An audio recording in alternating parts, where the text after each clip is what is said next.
Guess what, Lions? For as little as $5 a month, you can get access to exclusive bonus audio content and help this program grow by joining the Lions of Liberty Pride. To learn more, head over to lionsofliberty.com/support. The best way to put it is it's somebody who is freedom-minded, who is going to apply their principles in every way they reasonably can in their life. Welcome to the Lions of Liberty podcast. Here is your host, your guide, your shining beacon of liberty, Mark Claire.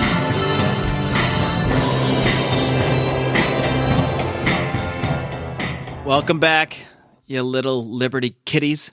It's time for another trip down Liberty Lane in today's show, the 298th episode of this here flagship program here at Lions of Liberty, which of course means you can find today's show notes over at lionsofliberty.com/298. And we are only 2 episodes away from our big 300th episode, which, as I announced last week, will feature a conversation between Jason Stapleton and Larry Sharp about the Libertarian Party and how to best message the ideas of liberty. And if you were a member of the Lions of Liberty Pride, you would have already heard a portion of that show. So go on over and find out some more deets about that over at lionsofliberty.com/support once again, and help us grow this program while getting access to even more Liberty audio goodness.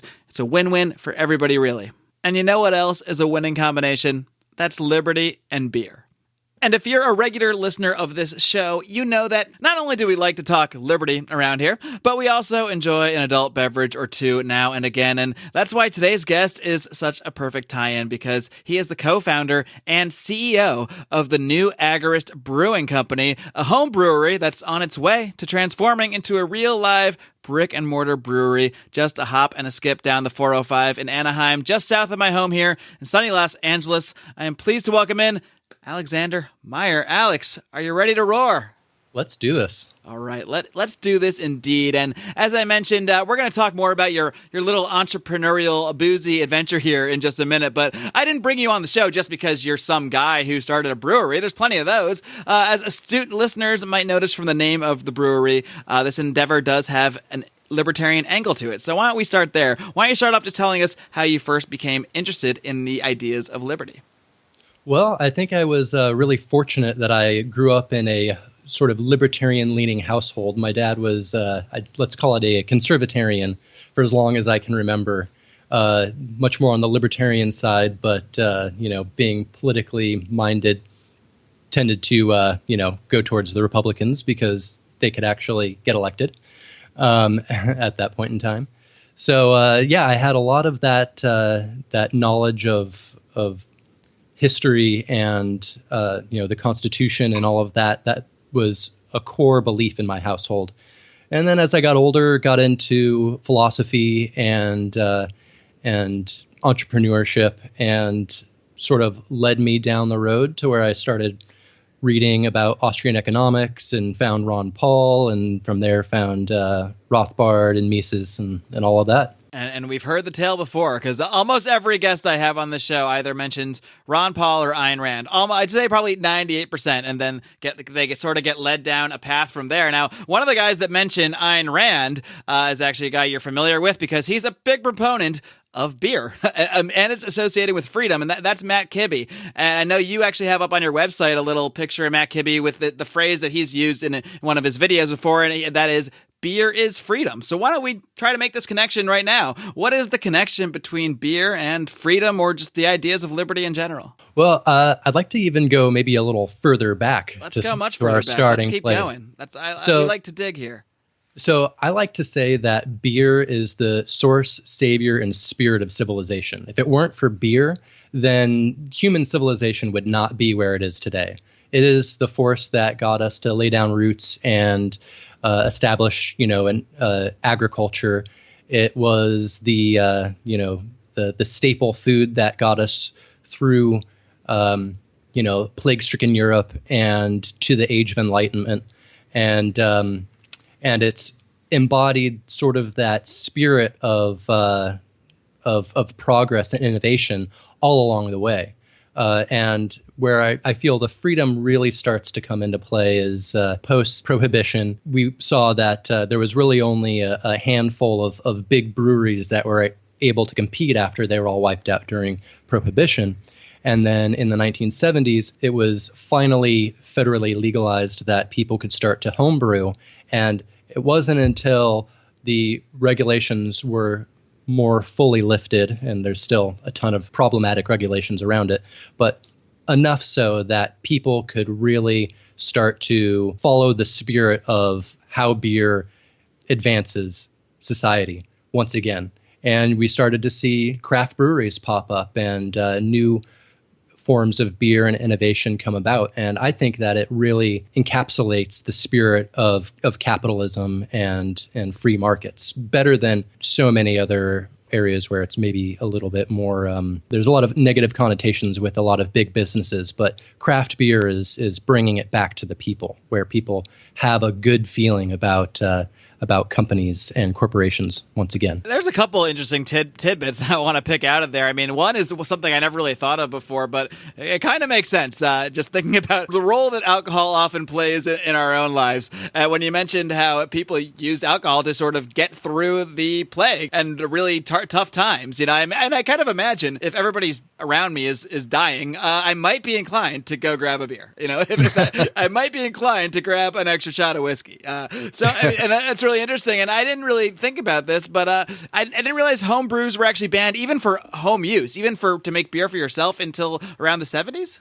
Yeah, that's right. And then further than that, it's only in more recent years that laws have loosened even more that have allowed people to start their own craft beer breweries and that kind of thing. So what do you think is the reason for this trend towards the liberalization of even those laws? I mean, we always focus on the war on drugs, and we still don't really think about alcohol in that category so much since it's not fully illegal, but there are a lot of restrictions on alcohol. And now we're seeing marijuana restrictions being loosened all over the country. And I guess the same actually goes true for some of the alcohol restrictions as well. So what do you think is behind that trend? Well, I just think it's market demand. People love craft beer. There's been the options in the beer market have been so repressed for the longest time. After World War II, pretty much all you could get was light beer from one of the big 5 breweries or whatever.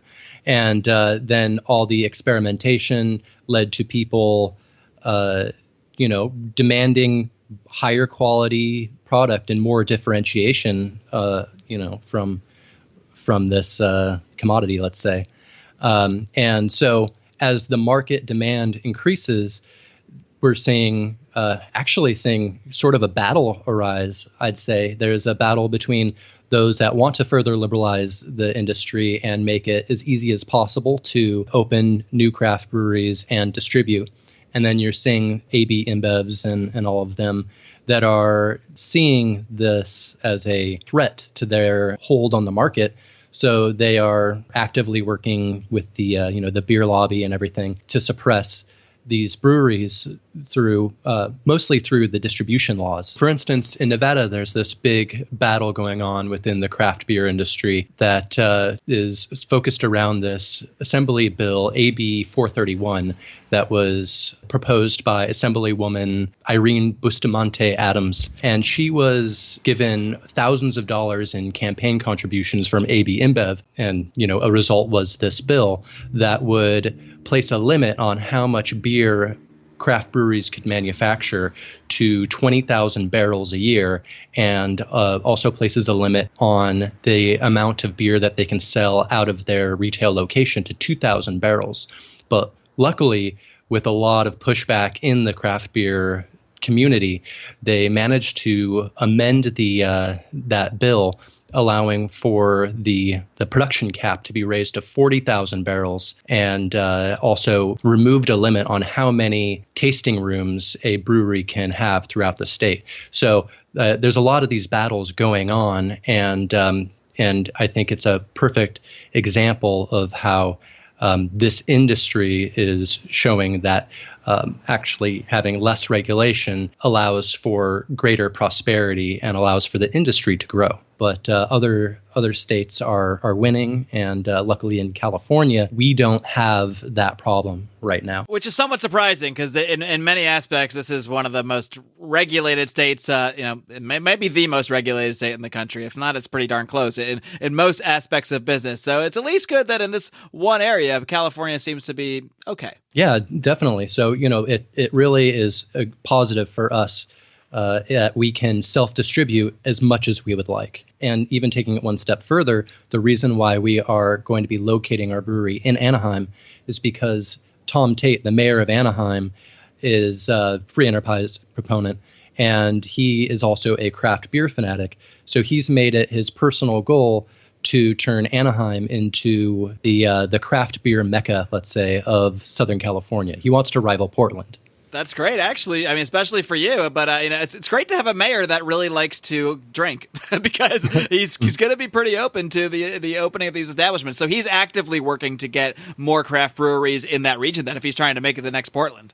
Yeah, that's right. And they're working with the different local agencies to make it as easy, cheap, and quick as possible to open a brewery in Anaheim. So, I mean, being a libertarian, I respond to economic incentives. So Anaheim is where we're going. Now, there's a tiny bit of irony here, just because of the name of your company is the New Agorist Brewing Company. Agorism being, well, actually, you know what? I'm going to let you describe what that word means and what it means to you, because I've had other guests on the show that describe themselves as agorists. I don't know if you actually describe yourself like that in all aspects of life. Obviously, you can't fully be an agorist and open a brewery without having it shut down pretty darn quickly. But why don't you just describe what the word agorism means to you and why you decided to name your brewing company using that term? Sure. So Samuel Konkin came up with that term in the 80s, sort of hearkening back to the let's call them free markets of the ancient Greco-Roman tradition. And an agorist is somebody who, as he puts it, lives completely in freedom and for freedom. So they tailor every aspect of their life around living as freely as possible. As you said, it's impossible to open a brewery and be 100% pure agorist, because we would get shut down violently, I'm sure, very quickly. So we definitely are, let's just say we can't by default be pure agorists. But that is sort of the reason behind the term that we're coining, which is New Agorist. And the best way to put it is it's somebody who is freedom-minded, who is going to apply their principles in every way they reasonably can in their life. So there's no longer, I think, one of the issues with agorism from a traditional standpoint is you have to be a pure libertarian and really adjust your life in every facet to be a pure agorist. And it's not an easy thing to do. The adoption rate of people assuming an agorist lifestyle is going to be very low and very slow. Especially when it winds them up in jail, which it often might, depending on how far they take the agorism, how open they are with it. Exactly, yeah. So we are looking at it as a practical way of approaching the idea of living your values, where we do have to submit in some areas, such as paying taxes and getting licensing from the government in order to operate. But at the same time, we can introduce ideas and new ways of doing things that will allow people to incorporate living more freely in their life. Now, I want to talk about your beers in just a minute, but before we do that, I want to have you speak on a little further about the concept of the brewery itself, because you're looking at this as a lot more than simply a place you go to have some beers and leave. I mean, you're really trying to make something different out of this. So why don't you detail that just a little bit more for us? Yeah, so one aspect of agorism, which I think is a really great thing that we incorporate, is community. It's all about building communities of like-minded individuals and being able to sort of showcase the virtue of what you stand for. So the brewery that's in the works right now is definitely going to be a community institution. It's going to be a place where we will have regular speakers, possibly on a weekly or even daily basis, to come and talk about different subjects from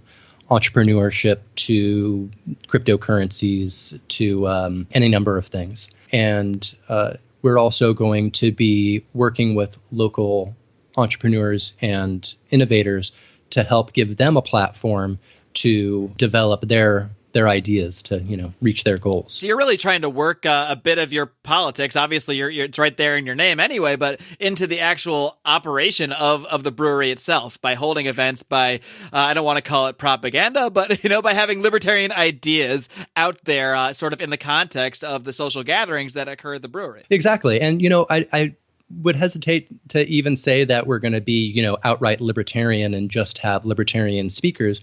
I mean, anybody is welcome to come and speak and let their ideas be heard and be evaluated based off of the merit of their argument. So, we'll have all sorts of different speakers. We definitely want to uphold a certain level of standard, let's say. I wouldn't want to have anybody there that's advocating for violence necessarily. You're not going to invite Antifa to give a speech or anything like that. Huh? I'd invite them to debate me. That would be a lot of fun, but they don't do that. So. I don't know. All that around booze could get scary pretty quick. Yeah, we'll have to tell them to leave their bike locks at the door. Leave the bikes and the locks both outside, please. Yeah. All right, Alex, I'm getting thirsty. I'm ready to try some of these beers. But first, a quick word from today's sponsors. Hey, guys, this is Roger Paxton. And if you're fed up with the government running every single aspect of your life, but you're not listening to the Lava Flow podcast yet, then what's wrong with you? Check us out at thelavaflow.com or just go back to sucking up to the government. The Lava Flow podcast, striking the root every single episode. This is Chris Spangle, and I am the host of We Are Libertarians, which you can find in iTunes, Google Play, or at wearelibertarians.com. We are a podcast that brings you all of the irreverence that modern politics deserves by examining current events from a libertarian perspective. So please, check us out at wearelibertarians.com. Hey everyone, the Johnny Rocket Launchpad is Liberty. Each week we strive to bring you the best guests in talk radio. The Johnny Rocket Launchpad delivers weekly interviews of noteworthy politicians, experts, and activists. The Johnny Rocket Launchpad is bringing the party to the Libertarian Party and launching ideas in your direction. Check us out at johnnyrocketlaunchpad.com, and you can hear me, Kurt Nelson, and the beautiful Heather Nixon talk about the ideas of liberty, rock and roll. I want to move on here because I honestly, I can't wait anymore because you actually sent me a couple samples of your beers here, and I've had them in my fridge for a couple weeks while we've been trying to work out the time here. I've literally have them right here sitting in front of me, unopened. And what we're going to do now, we're going to sort of, I want to say live. Everyone knows it's a podcast. We're not airing this live, but this is going to be recorded live in real time. I have not tried these beers yet. So I'm going to tee you up on a couple of these drinks. And as I fumble around and get them open, I'll let you sort of describe the beer a little bit while I pour my glass, and then I'll take a taste and I'll give you my live reaction. So are you nervous at all, first of all? No, not really. People generally really like our beer. You have faith in my beer. The listeners at home can even hear me fumbling around with the ice. This is purely legit. But the first one we're going to take a look at, and there is one of these that I already think I'm going to like a little bit more just because of, knowing my own taste in beer, but I'm not even going to reveal that yet. We'll see afterwards. I want to have a fully open mind here. But the one I'm going to start with is the one that I randomly pulled out first, and that is the Pax Ale. So why don't you tell us about that? All right, so the Pax is a pale ale that's brewed with grapefruit zest and puree. So it's going to be a little hazy, lighter. It's 4.5% alcohol. It's, a crisp, easy drinking pale ale. And actually, while you're doing that, I'm going to open up a bottle of the double IPA and join you. And just like that, this is a drinking show, folks. Mm-hmm. All right, and I am having a sip of the Pax right this moment. Oh, that is good. Now, this is the one that I have to say I kind of had a feeling I would like more. So we'll see how the next one goes, because I am more of a light beer guy, and I really like. I can definitely taste the grapefruit, but not in sort of an overwhelming way. It really has a nice little zest to it, but it's not overpowering. It's light yet flavorful. I guess is how I would describe it. Nice. Yeah, that is sort of a defining element of a lot of our beers, is that we like to incorporate different botanical elements, but in a way that it's not, let's say, gimmicky. It's balanced, and it feels well integrated. Yeah, I can legitimately say that if they served this at my local bar, it would probably be in my rotation of drinks. I can definitely say that. This is right up my alley. So now we're going to move on to the more challenging one, because I am a little picky when it comes to my beers. Let's see what this one is, though, because I'm not as good with the darker beers, mostly because as I get older, I'm becoming more of a pussy, and I just can't drink a lot of dark beer. And when I do drink, I don't drink that often. When I do drink, it might surprise some listeners because it might seem like I do, because we do a lot of shows where I do drink, but I don't drink all that often. But when I do, I kind of like to drink in, how do I put this, decent amounts, and I have trouble doing that with darker beers. So that's why I kind of tend towards the lighter ones. But the next one I'm going to pull out here. This is the Manifesto IPA, so I'm going to go ahead and open this. I am pouring it into a separate glass, so there's no tainting of the samples here. And I'm going to even have a sip of water in between. But why don't you go ahead and give a little description of the Manifesto while I get set here? All right. Well, the Manifesto is actually our most popular beer. It is an American IPA that we brew with juniper berries, so it's on the piney side of the hop spectrum. In fact, we specifically matched the pininess of the juniper berries to complement the hop profile in there. So the hops that we're using in it are Northern Brewer, Citra, Galaxy, and Mosaic. So if you've got a developed palate, the juniper should almost feel like it's one of the hops, in a sense. All right, and here we go. I am now officially taking a sip of the Manifesto IPA. Now the first thing that strikes me, this is not as hoppy as I was bracing for, because I do like some level of hops, but I don't like it when it's very, very heavy on the hops. And this I mean, I can tell there's hops, that it's a little hoppy, but it's not super hoppy. So if you're someone who's not into super hoppy beers, do not let this one scare you off. And I do like the flavor. I do think I like, because I even predicted this, that I do think I like the PAX a little bit more. It's just more my style, but this is actually a pleasant surprise because I was ready to not love it. So let's just say I do like it a lot better. I'm not sure if I taste the juniper because I don't know what juniper tastes like. What is juniper exactly? Yeah, so juniper is the botanical element that gives gin its piney flavor. And as I was talking with you about earlier, the juniper, our intention with this was that the juniper doesn't just stand out above everything else, that it blends nicely with the hop profile. So the fact that you say you can't pick out the juniper, I actually think is what makes it very successful. That's a good thing. I mean, same thing with the grapefruit, really, in the packs. I mean, I read the description and knew there was grapefruit in there, so I think I was primed a little bit, but it doesn't overwhelm you with grapefruit. You don't drink it and go, oh my gosh, grapefruit, or oh my gosh, juniper. It's very subtle, I think, with all the flavors they have here. So I gotta say, positive review. I do like the PAX Pale Ale a little better just because it's a little more at my style, but I really enjoy both of these, and I can tell you I'm going to finish both these beers tonight. And folks, these are not tiny beers I was sent. These are larger. These are not 12 ounces. What are these, like 18 that you sent me? They're 22-ounce beers. 22. All right. So, and by the way, for those at home, we are recording this mid-afternoon my time here on the Pacific Coast. So the rest of the day, it might get a little interesting for me. We shall see. Yeah, just feel lucky that I didn't send you our Gravitas Oatmeal Stout, which is 9%. Yeah, you would only be able to handle 122 of that. And I'm actually jealous because now I want to try that. That sounds delicious. It sounds like it would really save me some time. I guess I could drink one of those for every two of these pack sales. Now, Alex, you mentioned. Sorry, are you able to sell these now, or you're not able to sell them at all at this point legally? No, not legally. We give them out to our friends and followers, and we also have sort of built a reputation Your favorite podcast host, that kind of thing. Exactly, yeah. But we've built a little bit of a reputation of sponsoring events. That is a good way for us to get our beer out to a large group of people at once. And one of the recent events that we had was with somebody who's recently on your show, Judd Weiss. We sponsored his New Year's Eve party, his 20s prohibition-themed New Year's Eve party, and served somewhere on par of like 600 people there. Had 5 of our beers on tap, and it was just an incredible evening. So that's where you're going to be able to find our beers before we open our actual production facility, is at the various events that we align with. Now, I happen to know that Judd had, at that party, Judd also had a smokable element to that party as well. Did you notice much crossover between the beer people and the, I guess, well, it's 2017, it's just about legal here in California. I guess I can say that it's marijuana. Did you notice a lot of the marijuana smokers coming over and being interested in the booze, or was it more of a separated thing?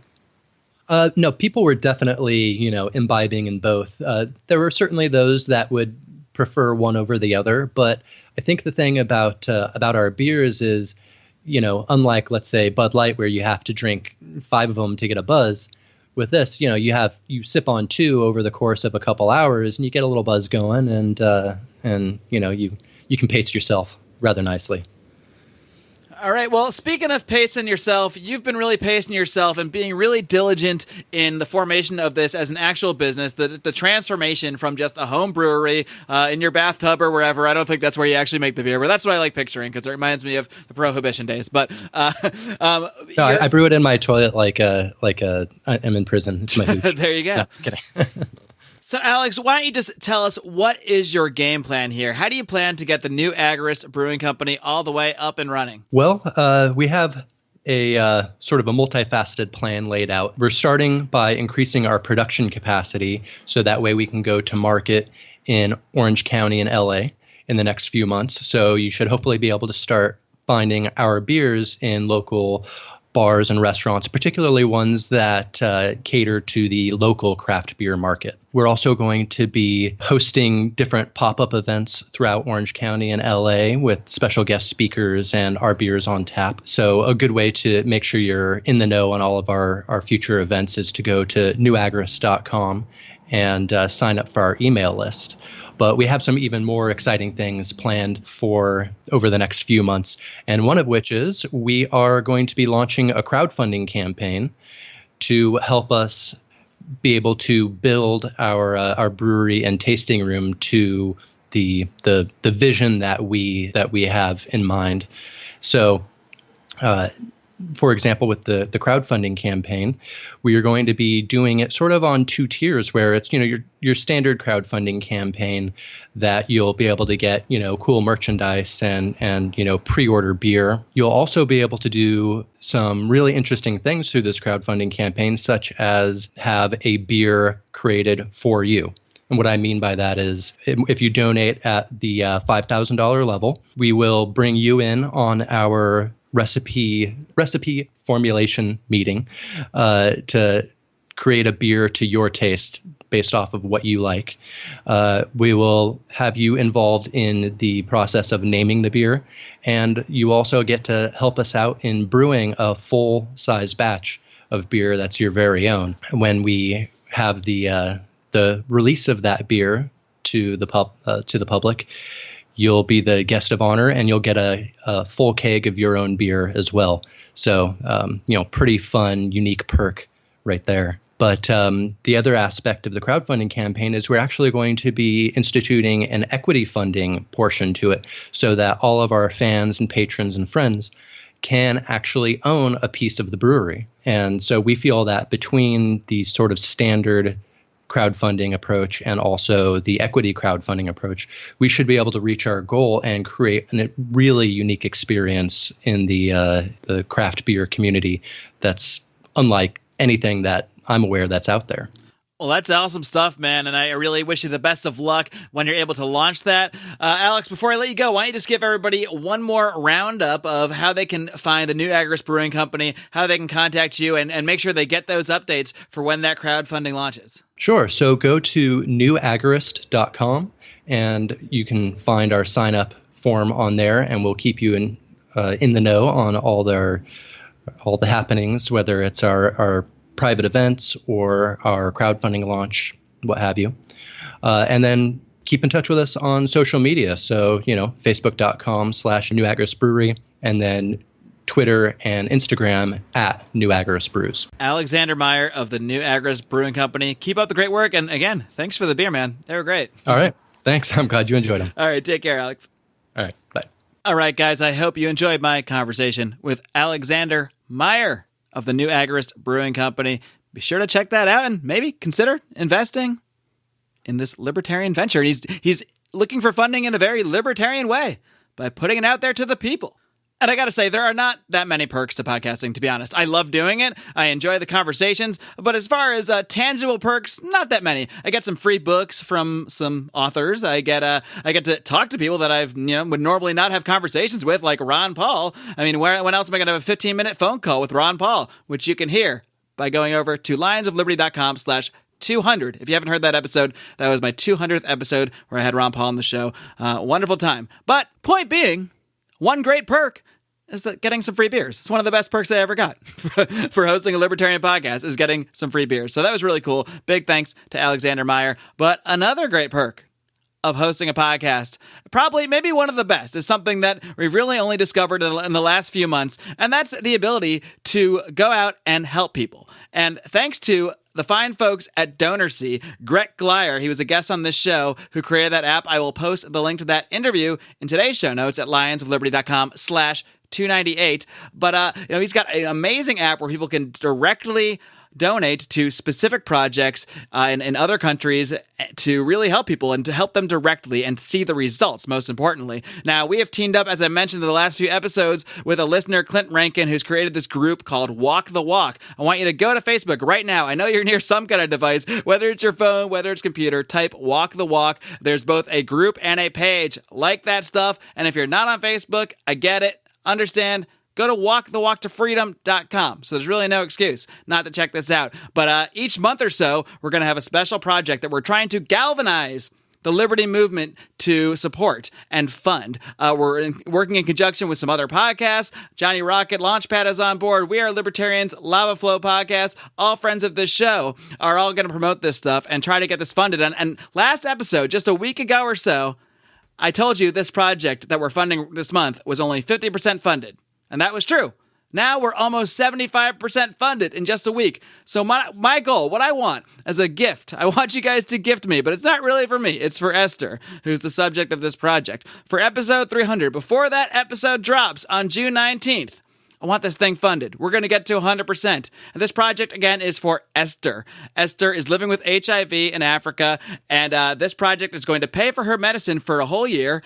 And additionally, it's going to help train her and get her a job raising chickens at a chicken farm, which in turn is going to also help some orphans that she's going to be helping as well. So this is really a very libertarian project. That's the reason it was chosen to promote this month in conjunction with Walk the Walk and DonorSee. If you do not have the DonorSee app, what are you waiting for? Go to the App Store, look up DonorSee, DonorSee, download that puppy, and to find Esther's project, you can find me, Mark Claire, on DonorSee. You can find Greg Glyer. You can find Clint Rankin. All of us have that project on our personal page if you go and click on it. Or, like I said, just head over to lionsofliberty.com/298, today's show notes, and check it out. Please, I beg you, I don't want money. I don't want cards. I don't want booze. Well, I do want booze. But most importantly, I want you guys, if you want to celebrate Lions of Liberty episode 300, please, by all means, give $1, $2, $3. If everybody does that, this thing is done. And help Esther out. It's really a great cause. I really appreciate your help, guys. In fact, I appreciate your help so much that I'm going to stick around for a few more minutes to take a dip into the old Liberty mailbag and take a crack at a few of your letters of liberty. Write me a letter of liberty. Ain't got no time for tyranny. Time to rant alone, right here from my home. A lion just wrote me a letter. I don't care how many fallacies I hear. I'll take your question and answer it here. Time to rant alone, right here from my home. A lion just wrote me a letter.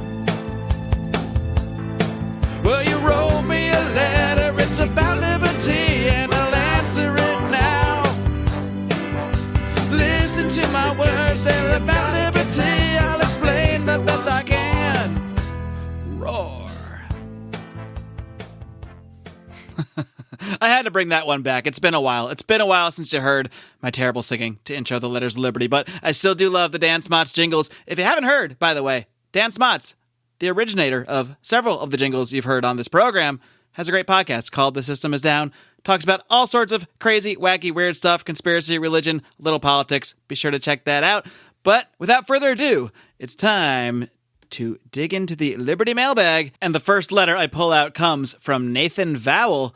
Nathan asks, what is your take on the cryptocurrency skyrocketing valuation? Of course, referring to Bitcoin, which has just shot up the charts in recent weeks. And I believe other cryptocurrencies have sort of followed suit, but Bitcoin is the leader, the one that gets all the headlines. And I got to admit, I know this is going to knock me down the libertarian peg for those that already haven't labeled me a globalist shill or a statist or any number of other things out there on the old interwebs. But, I'm not a huge cryptocurrency fan. I don't say that in a way that I mean I object to them. I don't. I totally am all about the free market producing currencies. I think that's the way we should be, crafting all our laws, to open up the free market so people can create their own currencies, as they are doing with cryptocurrencies.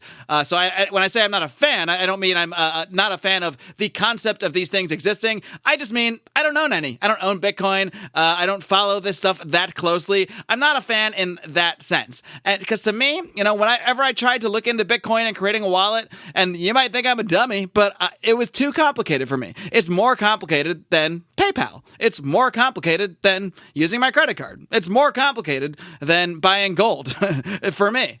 So to me, I haven't seen the benefit. Now, obviously, people that bought Bitcoin at a couple pennies and still have it, they think I'm a fool. And maybe rightfully so, because they are sitting on a pile of cash right now.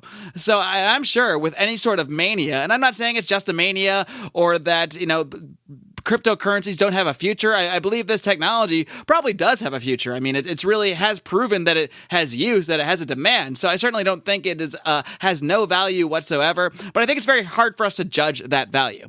And when you see skyrocketing valuations, ups and downs all over the place, I mean, it shows you the market hasn't really settled and figured that out.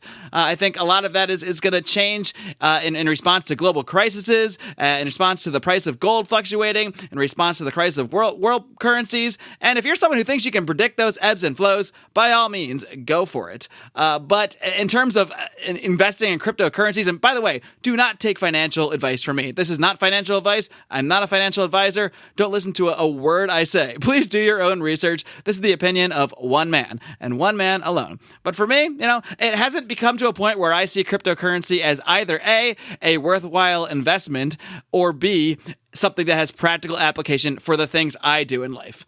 And maybe that makes me a simpleton. I don't know. Maybe in a few years that'll change for me, and maybe I'll feel like a fool for not having bought in.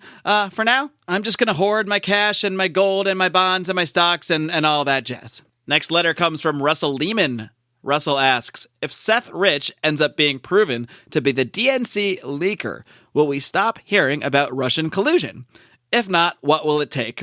Also, what ends do you think the Russia did it narrative hope to achieve? And I can't help laughing because just reading your question, I start to think of how hopelessly optimistic you are, Russell, that you will ever stop hearing about Russian collusion. My prediction is that you will literally never stop hearing about Russian collusion at least as long as Donald Trump is president. I'd be willing to bet you would continue to hear about it even if he were impeached, even if he serves 8 years in office, and the next Democratic president that takes over after Trump will cite Russian conspiracies for why the last 8 years is so bad, and therefore why they can't get their job done for their 4 years or their 8 years. This is never going to go away. This has become ingrained in the narrative of the left. And when I say the left, I'm not talking about everybody who's a Democrat. I'm not talking about everyone who identifies as a progressive in some way, shape, or form. I know some people that fit both those descriptions listen to this show.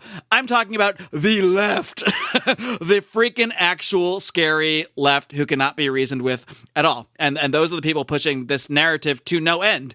Now, as far as Seth Rich being proven to be the DNC leaker, I don't think that will ever happen either, really. I mean, I think there's very good reason to believe he is, very strong circumstantial evidence. Unfortunately, I think that's probably where it's going to end, because who's going to investigate this, really? Do we actually think the FBI is going to deeply investigate the Seth Rich murder and the WikiLeaks investigation and that whole thing? I doubt it. I doubt there's going to be any serious look into that. I think there are too many people watching out for each other, too many people protecting each other. Now, some people might think, well, Donald Trump's in there now, so maybe he'll really push this stuff. I doubt it. Trump wants the appearance of shaking things up, and he is shaking things up in many ways, especially according to my social media feed in the last week with the reaction to the Paris Accord. but I don't think he's that kind of shaker-upper. I don't think he's going to dig in deep. I mean, he talked about the 28 pages of 9/11 on the campaign trail. Now he's making multi-billion-dollar arms deals with the Saudis. So I do think he likes to dog whistle, so to speak, that sort of stuff, because that is a lot of his audience, the Alex Jones crowd, the people that are into this conspiracy stuff. And I don't just want to, what drives me crazy is when I see things about the, quote, debunked Seth Rich conspiracy. There's no debunked Seth Rich conspiracy, all right? There is a theory out there that he was the DNC leaker and was murdered for this. This man was killed, and they called it a robbery, and he had no wallet taken, no keys taken, nothing taken from him. He was just shot twice in the back of the head, and there are multiple people out there who have suggested and outright said, as in the case of Kim.com, that he is the DNC leaker, the one that provided the emails to WikiLeaks showing that they were screwing over Bernie Sanders. Seth Rich was a Bernie Sanders supporter. There's a lot of reasons to believe that possibility, especially if you take into account his murder. However, it's not a fact. And I don't know how we can ever really prove it's a fact in our current state. Now, Kim.com claims he has evidence. So maybe he is. I mean, maybe someday we can see an actual communication between Seth Rich and WikiLeaks, even though WikiLeaks would never reveal such a thing because they protect their sources heavily. But Assange has basically said, well, yeah, sometimes there are consequences to working with us when asked about this kind of thing. So he's almost said that it is Seth Rich. I don't think he will ever confirm that to the point that the official narrative would change. I don't think CNN is ever going to say, guess what? Seth Rich was murdered for DNC leaks and all that Russia stuff. We were full of it. I am so sorry. You're never going to hear this stuff. Now, I fully believe, and oh boy, if we get to the next election, I mean, we're going to get to the next election. I don't think Trump is going to be impeached at all in the next 4 years. Oh man, this Russia stuff is going to just get overboard. It's all going to come back out. And I really think the left is singing themselves with this stuff because it's so hyperbolic. It's like the reaction to the Paris Accord.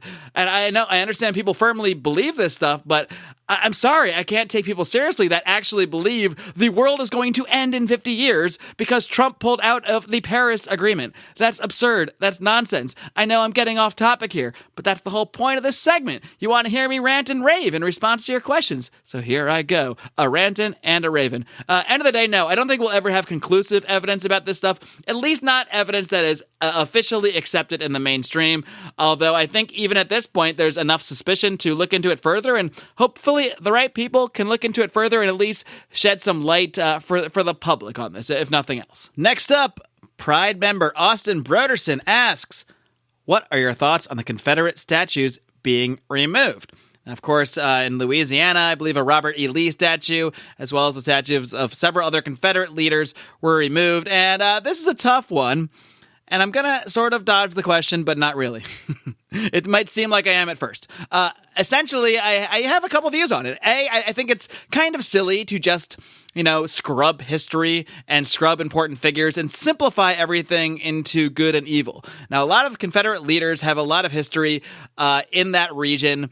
And the Civil War was very complicated. I'm not going to be one of these people that act like slavery had nothing to do with it. It was a major part of it, especially for the South. But it wasn't the be-all, end-all. It wasn't the 100% cause of the war, and it wasn't the reason everybody was involved in the war. There were many abolitionists that fought for the Confederacy. There were slave owners that fought for the North. So it's just not black and white when it comes to that stuff. So I don't like the idea of scrubbing history to, just because some people have a view of it. At the same time, I can kind of understand that if you are someone who's an African American or someone who has maybe specifically a heritage of slavery, and perhaps you're someone who has really felt that generationally and feels that today and is, I hate to use the term triggered because usually it's used to mock people, but there are circumstances where I can understand why someone would be upset by having these images, especially if they have associated these figures with the evils of slavery, and it's not completely irrational that they would do so despite the complicated history. So from that aspect, I can understand why there would be a certain amount of outcry to tear down statues of figures in a modern world where we are against slavery and want civil rights for everybody, who represent to a good number of people the opposite of that. So I sort of get both sides of it, to be honest. Now, where I sort of come back in and try to give a real answer is, what's the solution? Private property, private property. The only reason this is even an issue is because of the tragedy of the commons, because we have these public squares in wherever, and you're forcing everybody to pay for it. So, of course, everyone has to have a say, and sort of should have a say, because everyone's money is being taken. But you can't all have a say. You can't all have a Robert E. Lee statue, and all of you have a Robert E. Lee statue taken down. That's just never going to work, and there's always going to be conflict. Meanwhile, if we try to get back to a place where everything is at least based on the idea of private property, well, some people have a right to have a museum or have a mansion or have their own club or whatever, historical society, whatever, where they have a Robert E. Lee statue. As they are now. Private residences or private property establishments can certainly have statues of any Confederate leader they want. That's how it should be everywhere. At the same time, you wouldn't want to force a Robert E. Lee statue onto the property of someone who doesn't want it there. And when you have public property, it just creates this endless conflict where there's not really a right or wrong. There's never a right or wrong. Both sides sort of have a legitimate claim to have a say because it's their money being taken, and neither side has a full claim. So it really is an impossible situation where not everybody can be pleased. When it comes to the specifics, though, I do kind of see both sides, and there's no great solution, really, to be honest, because there's going to be pissed off people either way. How's that libertarianism for you? There's no solution. Now, I do have a few more letters of liberty in the old mailbag, but I do want to keep a few of them around specifically for next week because everybody's fan favorite show, Libertarians in Living Rooms Drinking Liquor, is going to make its return. Want to have a few letters of liberty on standby so we can break it down, and we're going to have some special guests. I'm going to leave it at that for now.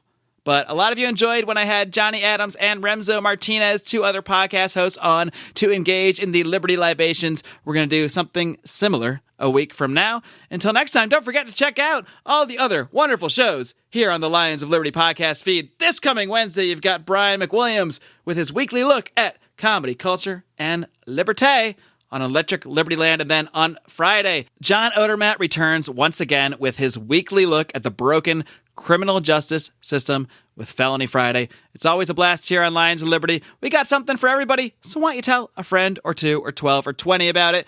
Maybe even leave us a 5-star rating and a great review on iTunes. But most importantly, make sure to live long and live free.